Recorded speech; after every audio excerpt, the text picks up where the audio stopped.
Have you ever felt that a single criticism was enough to bring you down? That at times, you are no longer the master of your own mind, but instead, your emotions and the gaze of others have taken control. In an age where everyone craves recognition, admiration, and attention, a person who needs none of those things becomes truly rare. Someone who doesn't have to force anything, who doesn't need to prove a point, but simply walks into a room and the space falls silent. That's not coldness. It's a mind forged in steel. Today's video will guide you in training your spirit in the Stoic way, to resist being manipulated by others, to avoid being swept away by emotion, and to ensure the outside world never clouds the truth of who you are within. There are no magic words here, only practice, repetition, and growth. If you want to build an inner world so solid, it commands the respect of the entire outer world, walk with me from beginning to end. 1. Be silent for a while. Silence is not merely the absence of speech. It is the deliberate retreat from the noise of the world. In an age where people speak incessantly, share constantly, argue endlessly, and assert themselves at every turn, to remain silent becomes an act of quiet rebellion. Not to make a statement, but to step back, to listen, not to others, but to oneself. We live in a time where being present often means being vocal. Are you active on social media? Are you replying to messages? Are you updating your opinions? Are you showing who you are with every post? In that chaos, the mind has no room to be still. And when the mind is not still, it cannot be observed. You are no longer aware. You are swept away. Silence, then, is the first step to reclaiming inner sovereignty. The Stoic understands that noise does not only come from the outside, it arises from within. The unconscious reactions, the internal monologues, the craving for recognition, for love, for response. Without silence, the mind reacts instead of reflects. You do not live, you merely respond. Silence is not the final destination. It is the doorway to self-awareness. To truly enter silence, you must carve out space and time that remain untouched. This means turning off the instruments of connection, phones, emails, social networks. But more importantly, it means turning off the need to always be busy. You don't have to be doing something useful all the time. Sometimes, the most useful thing is to sit still and do nothing. In that emptiness, the voice within begins to rise. Many fear silence, mistaking it for loneliness, aimlessness, or emptiness. But silence is not a void. It is the condition through which the mind begins to awaken. When noise no longer fills the space, you begin to truly hear what you feel, think, and avoid. That takes courage, for what emerges in silence is not always comfortable. In Stoic thought, silence is tied to self-examination. Philosophers like Seneca and Marcus Aurelius made it a practice to review each day their actions, thoughts, and impulses. Such reflection cannot occur in noise. It demands solitude, a place where no one interrupts and where no role must be played. Just you and your honest self. Silence is also the beginning of discernment between your own voice and the echo of the crowd. In the machinery of society, it's easy to mistake repetition for truth, but repetition does not equal reality. Only when you step away and sit in stillness can you begin to ask, do I truly believe this, or have I been programmed to believe it? There is no quick answer, but silence will keep the question alive. Silence is an act of observation. When you stop trying to speak, to react, to assert, you begin to see. You see how people behave, how words are distorted by emotion, how much is said merely to fill emptiness. You cease being a participant in the chaos.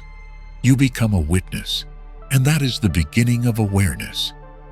In silence, you may begin to practice the tools that strengthen the mind. Journaling your thoughts, writing out discomforts, questioning yourself critically. All of these require silence. When undisturbed, the mind can go deep. When not demanded to respond, it can begin to reflect.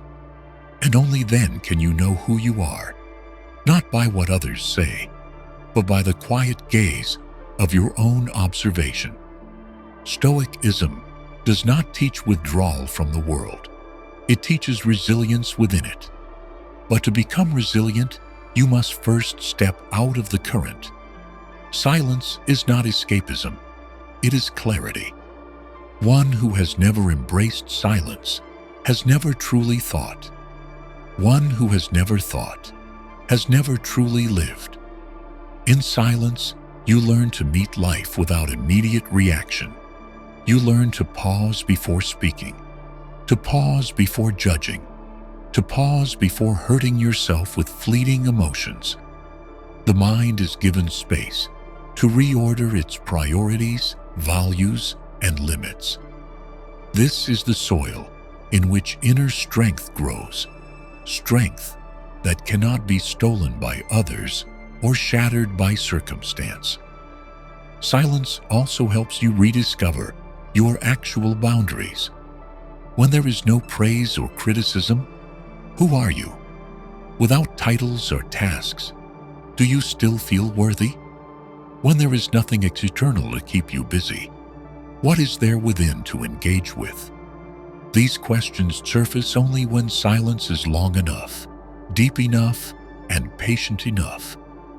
Finally, silence is where the mind learns to nourish itself, free from the need for feedback, free from the need for validation. Silence is a return to tidy up, to examine, to recalibrate. It is the beginning of every real journey toward maturity. 2. Do not ask permission to change. Personal transformation, whether slight or profound, is an inward process. It begins with awareness, evolves through insight, and is cemented through action. Yet, in social contexts, change is never isolated. It draws attention, judgment, reaction, and often resistance. In such a setting, many unconsciously seek approval or permission to evolve. This is a dangerous mental trap, one that delays inner evolution. Modern society demands consistency, not of essence, but of predictability. When your behavior follows known patterns, you are easier to accept. But if you suddenly become calmer, more assertive, more reserved, or begin to reject what you once allowed, you may cause discomfort. Not because you're wrong, but because your change unsettles others. They can no longer grasp you, and that creates insecurity. People tend to preserve relationships through familiar patterns. When you step out of that mold, when you become less predictable, less reactive, less compliant, you disrupt the equilibrium. This often provokes negative reactions from those closest to you. They may show anger, disappointment, or blame. But their reaction does not signal that you are wrong. It signals they are not yet ready for the new version of you. Change is a personal act. It does not need to be announced, explained, or approved. Everyone has the right to grow, to transcend old limits, to abandon outdated roles. Yet in familiar environments, family, friends, co-workers, change is often viewed as betrayal, as falsehood, or as losing one's roots. These biases cause many to hesitate, even postpone growth, just to preserve superficial harmony. The truth is, no one understands your inner journey like you do. Your thoughts, emotions, doubts, and decisions unfold in silence, beyond anyone's reach. Expecting others to understand, agree with, or authorize your growth is unrealistic. It is how you unconsciously surrender personal sovereignty to others. During change, you may need to recalibrate relationships. Some will not accept your new self. Some will leave. Others will try to pull you back. By invoking your past, reminding you of old faults, or arguing your pretending. But their reaction does not mean you must stop. Real change involves rupture. What no longer fits must break, and what remains must be tested and renewed. The path of personal growth does not seek consensus. It does not follow the logic of the crowd. Many do not change, not because they can't, but because they fear judgment. They fear that becoming more serious, more grounded, will be seen as aloof, arrogant, or odd. That fear traps them in outdated versions of themselves, safe but stagnant. Those who understand the value of change do not ask permission to grow. They do not wait for applause to begin their training. They know that every true transformation begins in silence. That's when you no longer need approval, no longer need explanation, no longer need validation. You just do, because you've seen what must change. Not asking permission is not about disrespect. It is simply the refusal to let others dictate your progress. You may listen, but you don't need to ask. You may appreciate feedback, but you don't require consent. Any act of transformation, born from awareness and sincerity, is worthy, regardless of how others respond. True change is not in what you declare, but in what you sustain. No need to explain, no need to prove. Just live differently. Consistency in action is the clearest testament. In time, those who once resisted will fall silent, not because you convinced them, but because you've moved beyond the need to be understood. That is a form of freedom only the unpermitted changers ever know. In Stoic philosophy, one is considered mature when living by inner values, unshaken by social agreement. They act from reason, guided by clarity about what is right and necessary. Despite the noise, despite the crowd, this is what gives them strength. This is what makes them ungovernable, unmanipulable, and unbending. And finally, remember, you owe no one an explanation for becoming better. If you must choose between pleasing others and being true to yourself, choose truth. For only when you are brave enough not to ask permission to change, do you begin to live with a mind that cannot be subdued. 3. Let go of the need for approval. The desire for approval is one of the most powerful and common forces shaping human behavior. From the moment a child receives a smile of praise for doing the right thing to the day they become an adult, we gradually learn to adjust our actions to gain social acceptance. Praise, recognition, and agreement become invisible rewards that hold enormous power in shaping the self. In social environments, approval serves as a kind of safety signal. When a person's behavior, thoughts, or choices are met with consensus, they feel validated. Conversely, when faced with opposition, doubt, or criticism, they tend to second-guess themselves, sometimes even abandoning their original beliefs or actions. This mechanism causes many to live according to others' judgments rather than their own inner understanding. The desire for approval at its core is a craving for external validation. It drives people to behave according to others' expectations, choose the least confrontational path, or maintain habits and views simply because they're widely accepted. Yet social consensus is not always the measure of truth. History shows that many breakthroughs in science, thought, and ethics were once seen as wrong, deviant, or dangerous merely because they clashed with the values of their time. Clinging to approval can stifle personal growth. When individuals constantly adjust themselves to fit external standards, they lose honesty with themselves. They begin to act by social reflex, not independent thought. What they believe is no longer the product of introspection, but a reflection of the majority's opinion. This is the root of inner conflict, identity crisis, and prolonged emptiness. Stoicism views approval as something beyond personal control. In this philosophy, all that lies outside one's control, including others' thoughts, reactions, and emotions, is considered external. Relying on them to assess your worth is a fundamental error. A person living by reason and virtue does not act to be praised, nor avoid right action for fear of disapproval. They do what's right, whether or not anyone sees, agrees, or even resists. Letting go of the need for approval doesn't mean rejecting society or scorning others. It means not letting others' reactions determine your worth or life's direction. When one detaches from dependence on approval, they act by principle, not impulse.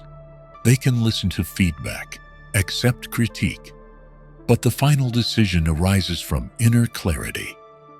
In today's world, where digital platforms constantly quantify approval through likes, comments, and shares, letting go of this need is harder than ever. Others' judgments become a form of social currency, and every action risks being scrutinized. In such a climate, holding firm on not following the crowd requires deep inner strength. When a person relinquishes the need for approval, they reclaim mental freedom. They no longer worry, what will people think? Will they hate me? Or, is this acceptable? Instead, they ask, does this align with my principles? Will I respect myself if I do this? Does this serve my core values? These are questions only someone free from the need for approval dares to confront.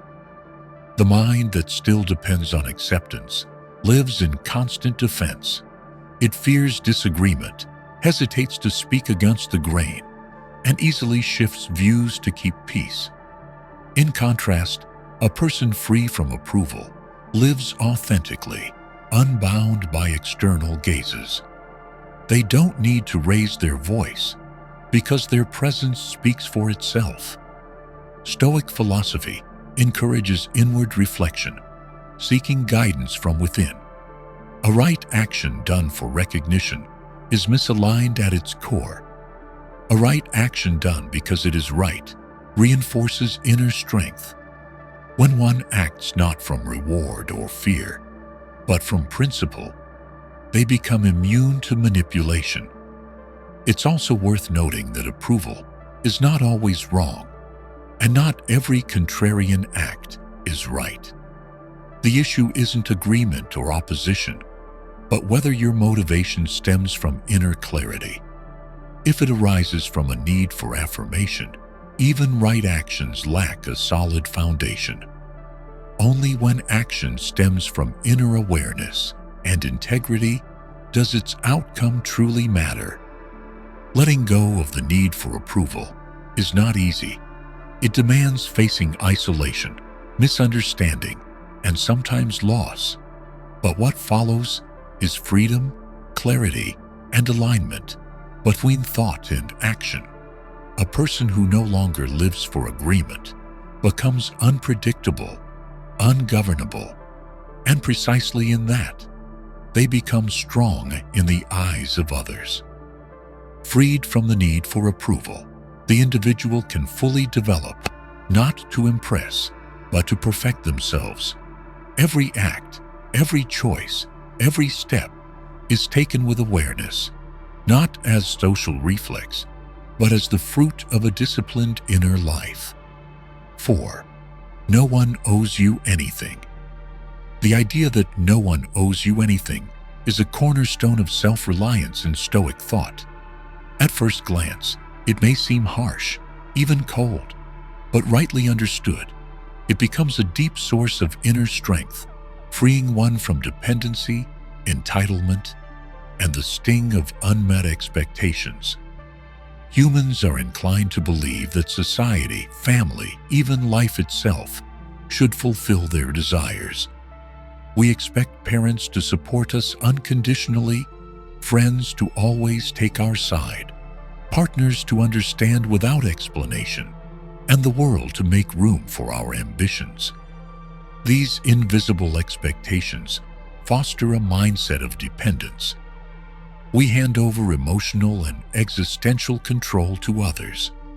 When expectations aren't met, we respond with disappointment, anger, or hurt. But these reactions stem from a flawed assumption that someone owes us a certain response. In reality, no one is obligated to meet our expectations, just as we aren't bound to fulfill others. Each person is a sovereign being with their own limits, priorities, and path. The phrase, "no one owes you anything," doesn't deny human connection. It reframes it. Help, care, affection, and love are choices, not debts. When we see others' kindness as a gift, not an obligation, we engage life with gratitude, not demand. This shift not only lessens dissatisfaction, but also nurtures a strong, independent spirit. In Stoicism, waiting for others to rescue us, support us, or change for us is futile. What lies beyond our control, others' actions, decisions, or emotions, should never be the foundation of our inner stability. If your sense of worth hinges on another's approval or affection, then when that vanishes, so does your self-command. Therefore, rather than waiting for someone to solve our problems, Stoicism urges us to improve ourselves, build inner resilience, and take full ownership of our lives. This doesn't mean rejecting help or isolating from the world. It means not relying on others' presence or actions to define our value or capability. The story of Aaron Ralston, the climber who had to amputate his own arm to escape a canyon, is often cited as a stark reminder: no one's coming. In that life or death moment, no one could reach him in time. His survival depended entirely on personal action, painful, decisive, solitary. This truth, though brutal, reflects life's reality. Sometimes there is no one else, and that's not unfair. It's just real. The feeling of being abandoned often comes from the mistaken belief that others were supposed to be there. But once we let go of that belief, we act from duty, not desire. A person who doesn't believe anyone owes them anything works with self-discipline, builds relationships based on giving, not demanding, and faces setbacks without blame. Letting go of the belief that others owe me reshapes relationships. When no one is required to complete you, you begin to see your connections for what they are. You no longer cling, manipulate, or demand unconditional presence. What remains is respect between two independent, self-sufficient individuals walking together by choice. A side effect of the others owe me mindset is blame. When life falls short, we look for someone to fault: parents, lovers, bosses, society. But Stoicism rejects this. In every situation, the focus is not on what others did, but on how we respond. When you accept that no one owes you anything, you also stop holding them accountable for your outcomes. This mindset does not breed apathy or detachment. It breeds liberation. Without waiting, depending, or demanding, you begin to act because the action is right. If help comes, you're grateful. If support comes, you honor it. But if not, you still move forward. Your stability and growth no longer hinge on the external, but flow from inner maturity. Stoicism doesn't teach isolation. It teaches how to form healthy relationships rooted in freedom, not emotional obligation. When no one owes anyone anything, every kindness becomes a voluntary act, and in that, kindness becomes purer and more meaningful. Understanding that no one owes you anything doesn't make you cold. It makes you proactive. You stop waiting and start creating. You stop blaming and start owning. You stop reaching outward and start reaching inward. The only place where true mastery begins. 5. Suffering is a tool, not a sentence. Suffering is a universal human experience, whether physical or mental, whether in the form of loss, failure, betrayal, or isolation. No one lives without facing suffering in some measure. What distinguishes a spiritually mature individual from one who merely reacts is how they interpret and utilize suffering.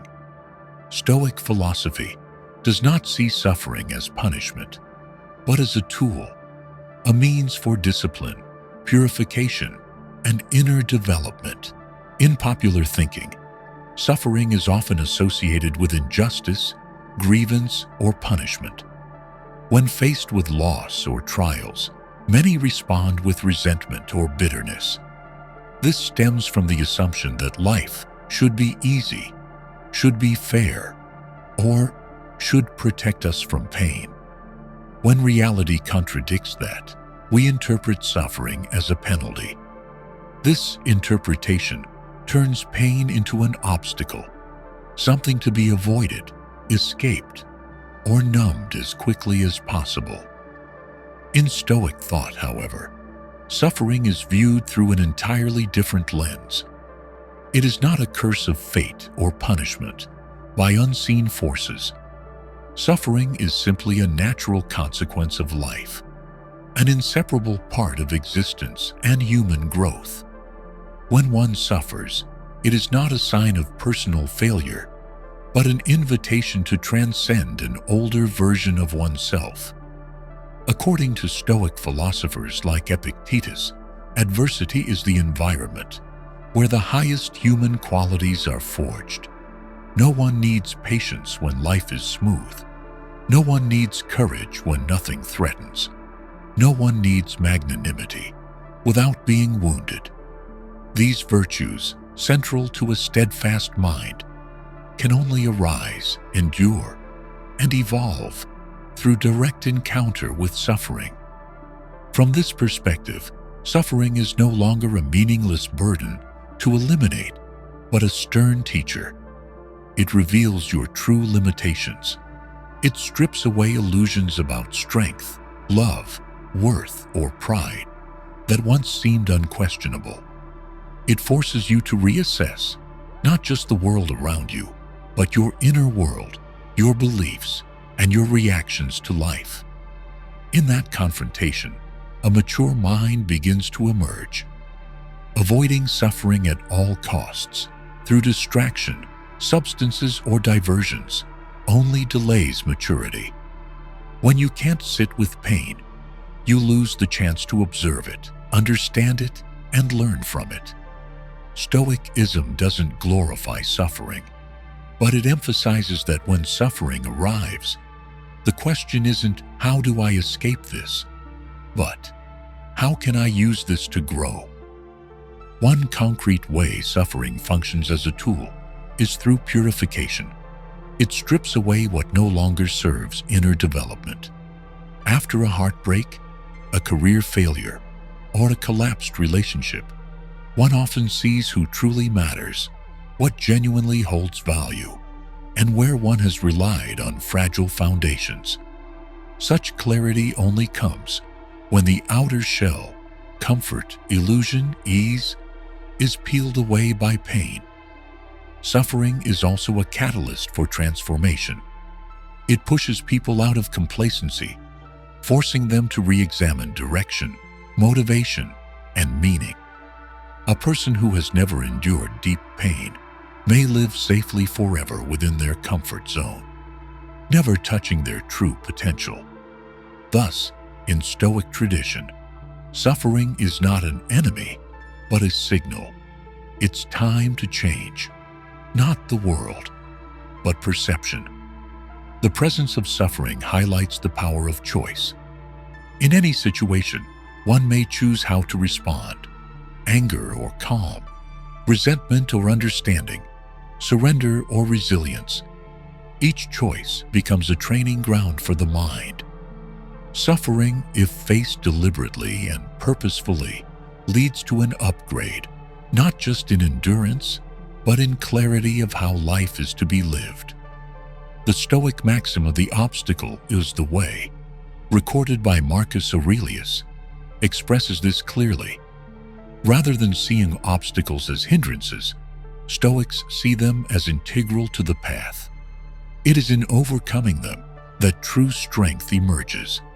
Without challenge, there is no effort. Without effort, no evolution. And without suffering, steadfast character remains untested theory. The difference lies in perspective. The same event can plunge one person into despair and awaken another. What determines this is not the event, but how one chooses to perceive and use it. In Stoicism, suffering is not labeled as bad or unfortunate. It is a phenomenon, and the individual is called to use it to sharpen equanimity, awareness, and courage. Ultimately, accepting suffering as a natural part of life eases inner resistance. Instead of fighting, fleeing, or blaming, the Stoic learns to observe, endure, and act appropriately. When suffering is no longer viewed as punishment to be evaded, the mind grows lighter, clearer, and less shaken by adversity. 6. Always have a backup plan. Uncertainty is a permanent feature of life. No matter how detailed our plans, the world moves by its own logic, full of variables beyond our control.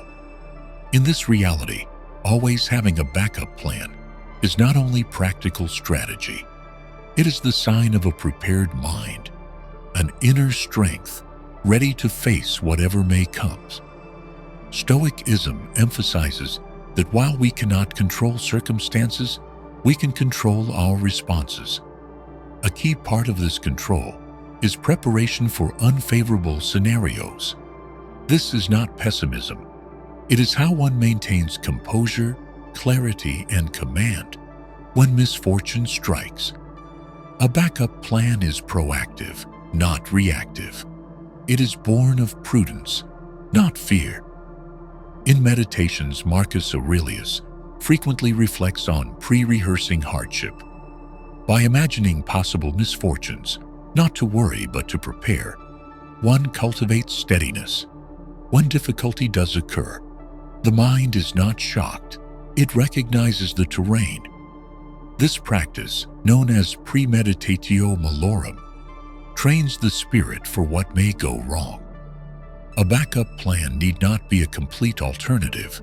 Sometimes, it's simply preparing mentally for failure. For instance, before an important meeting, envisioning rejection or critique allows one to remain unfazed if it happens. This does not devalue the goal. It preserves agency regardless of outcome.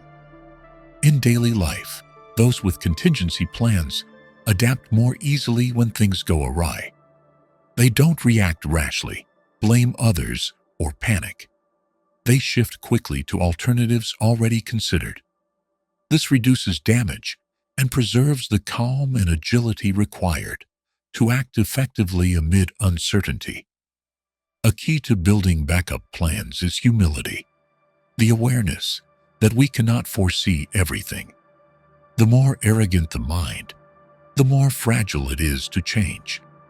In contrast, a humble mind, aware of its limits, always leaves room for the unexpected. Backup plans aren't signs of doubt, but signs of understanding reality's unpredictability. Preparing mentally for the worst is not the same as expecting it. It's training for steadiness. So when confronted by loss, failure, or sudden change, you're not undone by surprise. Those accustomed to contemplating negative outcomes are not overwhelmed when reality departs from expectation. They move with calm, like soldiers trained in peacetime to act in war. Contingency also involves internal systems that sustain you in crisis. One may prepare by cultivating steady habits, maintaining trustworthy relationships, or rooting deeply in core values. These don't change outcomes, but they anchor the spirit when life destabilizes. In professional life, backup plans reflect strategic leadership. Effective leaders devise multiple pathways to the same goal. They don't bet everything on one outcome. They assess risks, create alternatives, and ensure the mission can continue if part of the plan breaks down. This is not only smart management, it is the work of a mind that is neither complacent nor arrogant.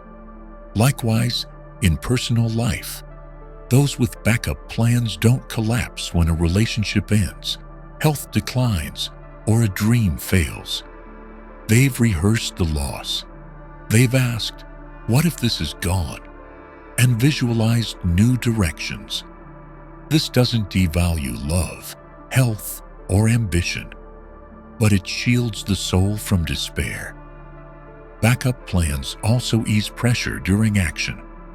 Knowing you have other paths lightens the grip of anxiety, freeing you to act more clearly and effectively. A mind that knows it can endure failure enters challenge with courage. Ultimately, having a backup plan fosters a proactive rather than reactive life. The reactive are caught off guard. The proactive are ready. The difference lies in who holds command of the mind. If events dictate your state, you're a victim. If you've prepared for events, you remain the agent of your behavior no matter the conditions. 7. Not everything deserves a reaction. In daily life, we are constantly bombarded by stimuli from the outside world. From a careless remark, a social media comment, to frustrating moments at work or in conversation, all of these can provoke emotional responses. However, not everything that happens is worthy of a reaction. Stoic philosophy teaches that impulsively responding to every event is the mark of an undisciplined mind. Reactions are automatic behaviors, often triggered by unregulated emotions. When someone is insulted, misunderstood, or provoked, the instinctive response is anger, defense, or the urge to prove oneself. Yet these reactions rarely yield lasting benefit. More often, they escalate conflict, drain mental energy, and erode inner composure. To delay reaction is not weakness, it is mastery. When a person can pause, observe their emotions, and choose an appropriate course, they are no longer a victim of circumstance. They become the guide of the moment, not its servant. This is the shift from instinct to awareness, from reaction to reflection. A core Stoic lesson is learning to distinguish between what is within our control and what is not. The words of others, their rudeness, misunderstandings, or shallow judgments, these all lie outside our influence. Responding to what cannot be changed is a waste of energy. In contrast, remaining calm and detached reflects true awareness and inner strength. By refusing to react to negative stimuli, one creates a pause, a stillness of mind, through which the situation can be assessed from multiple angles. That stillness reveals what truly matters, what is merely fleeting or unworthy of concern. Within that space, wisdom can arise. Decisions are no longer driven by emotion, but shaped by deeper insight. Practicing non-reaction can start with simple moments. When someone says something unpleasant, instead of firing back, just pause, breathe, and observe what arises within. Delaying response interrupts the automatic loop between stimulus and action, creating a buffer for discernment. Over time, this buffer expands, allowing more thoughtful handling of complex situations. A common misconception is that not reacting makes you seem weak, submissive, or unworthy of respect. In truth, timely silence, emotional control, and inner steadiness often command far greater influence than impulsive responses. Calmness disarms. Silence forces others to face their own behavior. In many cases, not reacting is the most powerful reply. In the Enchiridion, Epictetus advised, "If someone provokes your anger, know that you are the one who allowed it. That emotion does not come from them. It arises from you." This insight redefines responsibility. Rather than blaming the external, the Stoic learns to identify their own reaction, and from there, to adjust their posture. This is not easy, but it is the path to spiritual maturity. Non-reaction also conserves mental energy. Each time we engage in a needless argument, we lose focus, clarity, and balance. But those who selectively invest their emotional energy have more capacity for what truly matters. It's like guarding a precious resource, the resource of inner vitality, from being drained by trivialities. Calmness in the face of unwanted events builds patience and tolerance. When we no longer rush to react, we are more able to see from others' perspectives and understand that every behavior has its roots. This does not mean excusing wrongs, but maintaining objectivity, and if response is needed, delivering it with control and respect. A mind that no longer reacts to every stimulus becomes progressively quieter. No longer thrown off by words, looks, or petty acts, the individual remains centered on greater goals. This quietude is not indifference. It is the mark of long-range vision, where core values are unshaken by temporary disruptions. Non-reaction also serves as a mirror for others. When someone remains calm, they not only govern themselves, they influence the environment around them. The other party must adjust, or at least reflect on their behavior. In families, workplaces, or communities, the calm of one person can stabilize an entire group. In the end, the principle, "not everything deserves a reaction," is not a call to apathy or detachment. On the contrary, it requires deep presence, observational clarity, and the strength to govern oneself. Choosing wisely when to respond and when to remain silent is a mark of inner maturity and wise conduct. In a turbulent world, the one who does not react impulsively is the one who truly leads their own life. 8. Critical thinking is mental armor. Critical thinking is the ability to observe, analyze, and assess information independently, logically, and deeply, instead of accepting it passively or emotionally.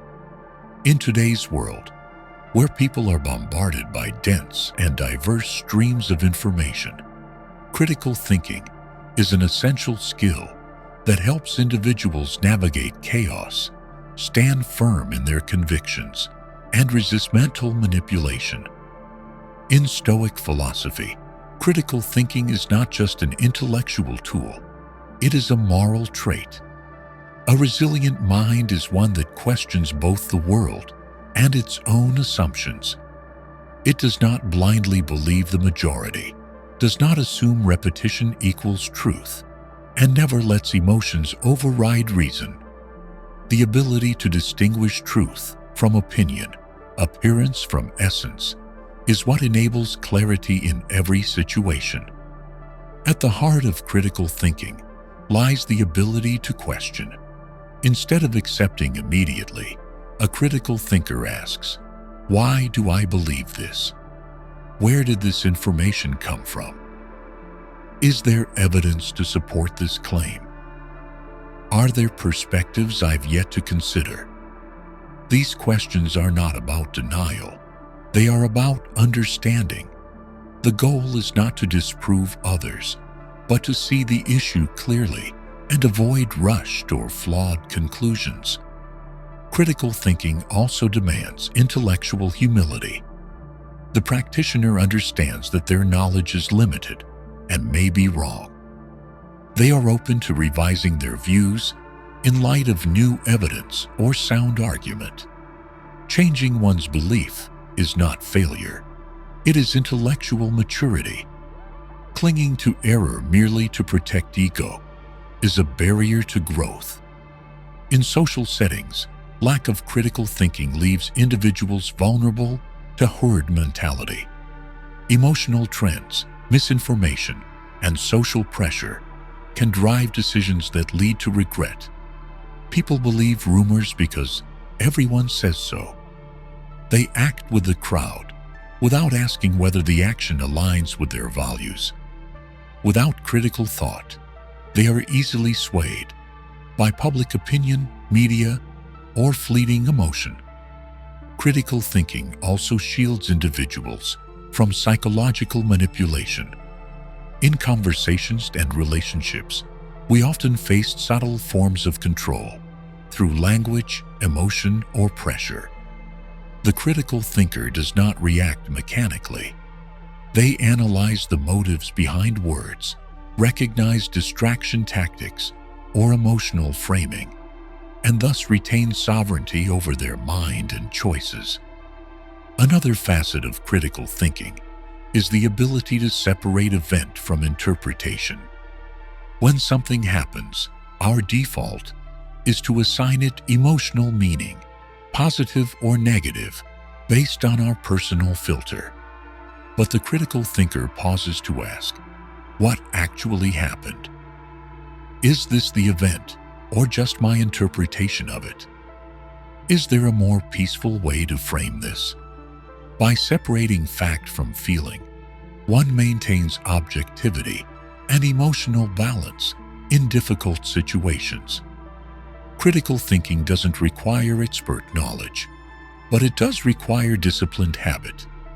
This includes reading broadly, listening attentively, analyzing arguments, and resisting premature conclusions.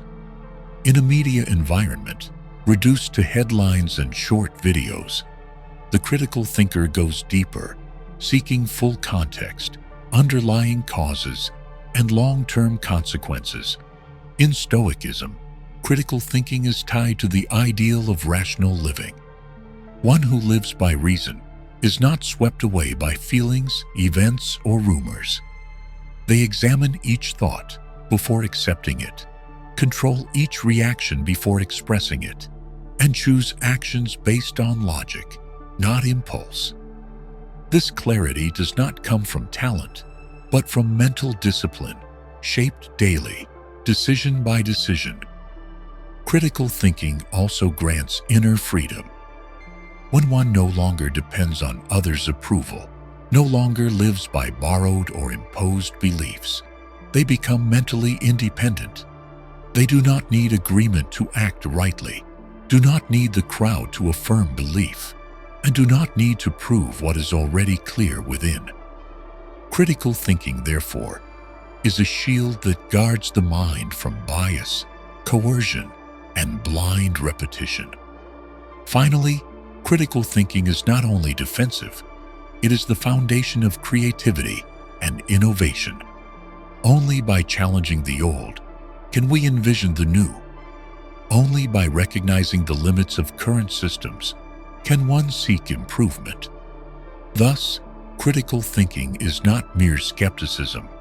It is the first step in every path of personal and human evolution. 9. The body serves the mind, not the other way around. In Stoic philosophy, the relationship between body and mind is not viewed as a conflict, but as a clear hierarchy. The mind, reason, self-awareness, emotional regulation, and conscious action must always lead. The body, instincts, physical needs, and immediate emotions must submit. When this order is reversed, a person loses agency and becomes ruled by cravings, laziness, or physical pain. But when the mind governs, one transcends physical limits and lives by inner values. Epictetus once said, "Are you merely a body? Number you are a mind." The body is but an instrument the mind uses. This captures the Stoic spirit. The body is a tool, not the self. It may be strong or weak, attractive or flawed, but it does not define one's core worth. It is how we use the body, how we respond to sensation, and how we conduct ourselves through reason that shapes our character. When the body rules the mind, it manifests in behaviors like oversleeping, overeating, procrastination, or physical idleness. When comfort becomes the main driver of action, the mind takes a passive role. Decisions are no longer based on long-term purpose, but short-term gratification. This builds a reactive life, where reason is numbed and the body takes the wheel. The Stoic understands the body must be cared for, but not indulged. The goal is not to deny biology, but to subordinate it to the mind. Eating moderately, sleeping well, and exercising regularly are essential, not for pleasure, but to support mental clarity and stability. A healthy body aids the mind, but the mind must never serve the body. Physical discipline is a method for training mental control, how in a material world. When one rises early, trains consistently, or finishes tasks despite fatigue or inertia, they reinforce mastery. Every action that defies immediate comfort is a declaration. The mind commands the body. Repetition of such actions reshapes both habit and character. Enduring physical pain also proves the body does not rule the mind. In fasting, intense exercise, or illness, a strong mind refuses to let pain dictate attitude. Pain is temporary, character is lasting. Refusing to bow to discomfort is the clearest sign of reason's primacy over sensation. Stoicism does not disregard the body, but places it rightly. One who neglects their body loses the ability to maintain mental sharpness, but one who becomes addicted to comfort and avoids hardship never develops inner strength. Balance is not indulgence or suppression, but clarity of purpose, using the body as a tool to fulfill the mind's higher mission.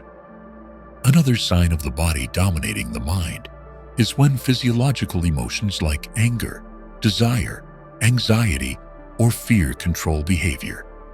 These are rooted in survival instincts, but if unchecked, they override reason. The Stoic trains to detect emotion at its onset and intervene with logic before action. This preserves moral integrity and inner stability. Daily habits, adjusting posture, regulating breath, maintaining a calm voice, eating with intention, are ways the mind asserts its leadership. These may seem small, But attention to detail builds discipline, awareness, and the constant presence of reason. When small things are governed, larger challenges cannot easily shake the individual. In stressful moments, the body reacts first, racing heart, shallow breath, tense muscles. Without awareness, these lead to impulsive words, erratic actions, or poor choices. But those trained in bodily regulation use these cues to return to observation. They don't suppress emotion. They treat the body as a map, where every sensation is tracked and directed by the mind. A central goal of Stoicism is freedom of the soul. Freedom is not merely being free from others, it is being free from the body's pull. One ruled by habit, emotion, or physical need cannot be truly free. Only when the mind leads can one act by ideal, regardless of feeling, condition, or environment. That is the state of one who has risen above the body's tyranny. 10. Guard your focus as if it were your last possession. Focus is one of the most precious powers of modern humans. In a world flooded with information, constant noise, and digital devices vying for attention, focus is more scarce and fragile than ever. Stoic philosophy recognizes when we lose control of attention, we lose control of life. So, guarding focus is not just about productivity, it is an act of protecting inner freedom. In Stoic thought, what is beyond control should not shape one's life. When attention is splintered by external forces, clickbait news, social media, non-stop distractions, we lose the ability to steer our mind. The mind is dragged into surface-level reactions, leaping thought to thought, never still enough for reflection or deep thought. When focus is gone, so is the power to choose our response. Focus, then, is the foundation for developing reason, the core of Stoic living. Without focus, there can be no observation. Without observation, no awareness. And without awareness, no control. Emotional regulation, intentional action, value-based living, all depend on whether we are fully present with our experience. To protect focus is to protect the capacity to live by reason, not reflex. One symptom of lost focus is constant interruption of thought. Half-finished conversations, phone notifications during work, abrupt task switching, all create a fragmented mind. Each interruption forces the brain to reboot its train of thought. This not only lowers performance, but kills the depth needed for critical thinking and self-reflection. Focus is also essential to developing discipline. When attention drifts, we fall into habits of delay, inconsistency, and abandonment. Loss of focus impacts more than output. It undermines self-trust. Those who habitually lose their attention begin to feel helpless, unable to govern behavior, complete goals, or sustain long-term commitment. In the life of the soul, focus is a filter. It lets us choose what is worthy of mental energy. Not every word must be heard. Not every event requires response. Not every piece of information deserves attention. Focus lets us reorder priorities, draw firm boundaries, and shield ourselves from mental clutter. When we know what matters, we won't let the trivial steal our gaze. Marcus Aurelius once wrote, "Do not let your mind be carried away by what does not belong to you." This reflects the value of unwavering focus.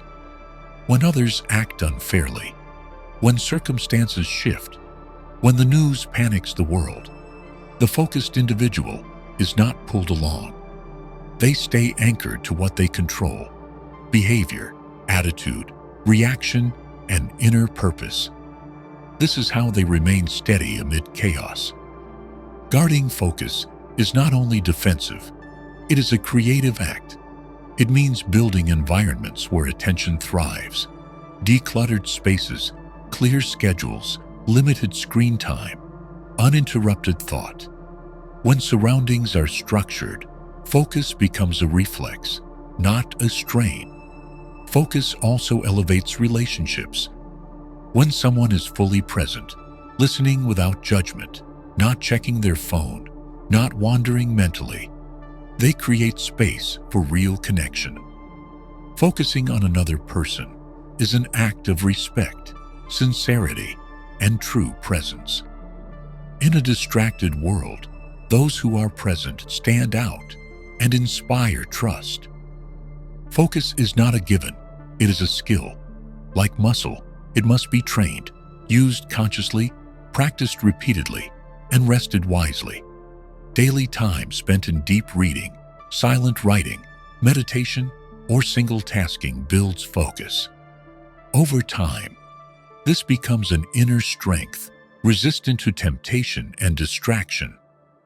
To protect focus is not to reject the world, but to choose deliberately how we direct attention. When we treat focus as our final asset, a kind of life capital, we stop spending it carelessly. We start investing it in what endures. Learning, growth, value creation, and the pursuit of purpose. In my personal journey, cultivating a resilient mind began with very small changes, turning off phone notifications, waking up 30 minutes earlier each day, and spending the morning in quiet reflection. It was within that silence that I came to realize most negative emotions do not arise from what happens, but from how I respond. Choosing not to react instantly to every stimulus became a mental habit, and from there, I began to reclaim inner sovereignty. I also gradually learned not to demand understanding from others, nor to seek agreement as proof of my worth. This did not disconnect me from the world. On the contrary, it made me calmer in the face of difference. When recognition was no longer something I needed to act, I began to live more deliberately, grounded in my own standards. Maintaining focus in a world of distractions is a serious challenge. I came to see attention as a vital asset, the force that shapes the quality of each decision, each relationship, each day. Every time I put down my phone, write by hand in my journal, or walk without headphones, I feel the return to control, not from the outside, but from the steady hand of an inner self, reclaiming its place. If these reflections brought you value, please like, subscribe to the channel, and turn on notifications so you won't miss future content.